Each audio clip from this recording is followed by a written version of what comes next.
CBSE का integration का past का क्वेश्चन उठाया हमने। तो कुछ इस तरह से क्वेश्चन था जो देखने पर बिल्कुल इस तरह की टाइप है जो हमने पहले स्टडी की है। तो इसके हिसाब से मैंने पहले अरेंजमेंट करने के लिए कुछ ऐसे किया, साइन 2x की आइडेंटिटी को सिंप्लीफाई किया जो 2 sin x into cos x होती है, यानी जो एंगल था 2x उसका आधा होता है चलेगा, माइनस कोस एक्स ऐसे कैसा और उसके रूट वाली वैल्यू ऐसे की ऐसी। अब मैंने इस वैल्यू में से कोस एक्स बाहर ले लिया तो ब्रैकेट के अंदर 4 sin x माइनस 1 बचेगा और स्क्वायर रूट के अंदर कोस स्क्वायर एक्स की जगह पे मैंने 1 माइनस साइन स्क्वायर रख दिया, क्योंकि sine square x plus cos square x 1 होता है। तो ये वैल्यू कुछ इस तरह से बनेगी। अब मैंने साइन एक्स को टी पुट किया तो डिफ्रेंशिएशन करने पर साइन एक्स का कोस एक्स और एक्स का डी एक्स टी का बराबर डी टी, यानी जहां जहां वहां पर साइन एक्स है वहां पे टी पुट कर दूंगा और ये कोस एक्स गुना में डी एक्स ये डी टी बन जाएगा। तो वैल्यू पुट करने पर वैल्यू कुछ इस तरह से आएगी और मैं इसको सिंप्लीफाई करूंगा तो फाइनल रिजल्ट कुछ इस तरह से आएगा।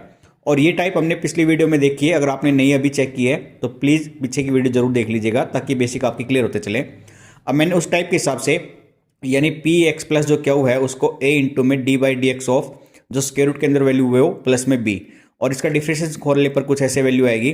अब मैंने दोनों तरफ टी के कोफिशिएंट को कंपेयर कराया तो कुछ ये वैल्यू आएगी और कांस्टेंट वैल्यू को कंपेयर कराया तो कुछ ये वैल्यू आएगी।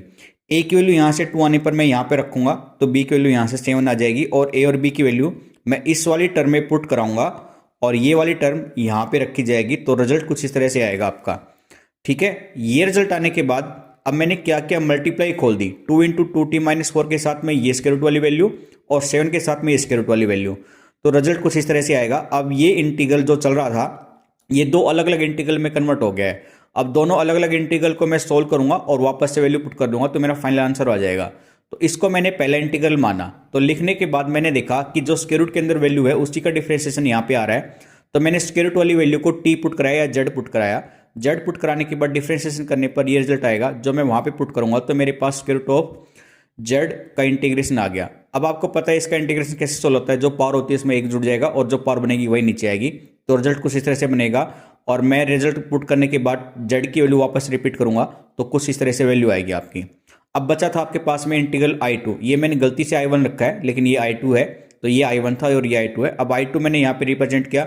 जो कंप्लीटिंग स्क्वायर मेथड से करना है सोल्व आपको, कंप्लीटिंग स्क्वायर मेथड मैंने पीछे की वीडियो में जरूर सिखाया है, आप उसको एक बार जरूर देख लीजिएगा ताकि आपको यहाँ पे कोई डाउट नहीं है। तो कंप्लीटिंग स्क्वायर मेथड से कन्वर्ट करने पर ये फॉर्मूला कुछ ऐसे बनेगा, यानी ये डाटा ऐसे बनेगा और इसका मैं फॉर्मूले में यूज करूंगा एक्स स्क्वायर प्लस में स्क्वायर का स्क्वायर रूट। तो ये सोल्व करने पर ये वैल्यू आती है, यानी इसको सोल्व करोगे तो x की जगह पे t माइनस 2 रखना है और a की जगह पे 1 रखना है। तो रिजल्ट कुछ इस तरह से आएगा और मैं I1 और I2 की वैल्यू वहां पे रखूंगा और वापस से t की वैल्यू पुट करूंगा तो रिजल्ट आपका फाइनली आएगा जो कि आपका फाइनल आंसर है। तो इस तरह की शॉर्ट वीडियो में अपने पास्ट की तैयारी जरूर करें और शेयर जरूर करें।